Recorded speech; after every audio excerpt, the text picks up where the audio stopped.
Instagram Aisyah Aqilah banjir komentar ketika Jeff Smith ditangkap polisi lagi akibat kasus narkoba. Diketahui, pesinetron Jeff Smith kembali ditangkap polisi terkait kasus narkoba pada Rabu, tanggal 8 Desember tahun 2021. Padahal belum lama ini Jeff Smith baru saja keluar dari penjara akibat kasus yang sama.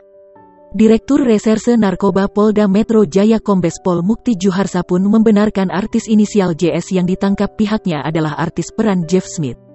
Iya, Jeff Smith, kata Mukti saat dikonfirmasi wartawan pada Rabu, tanggal 8 Desember tahun 2021. Meski begitu, Mukti Juharsa belum bisa membeberkan lebih lanjut mengenai kronologi penangkapan. Seiring pemberitaan mengejutkan itu, postingan terakhir Aisyah Aqilah, pacar Jeff Smith, dibanjiri komentar netizen. Mereka menanyakan kebenaran terkait pemberitaan tersebut sekaligus memberi dukungan. Netizen pun ramai-ramai membanjiri kolom komentar Aisyah Aqilah untuk menanyakan kebenaran itu sekaligus memberinya dukungan.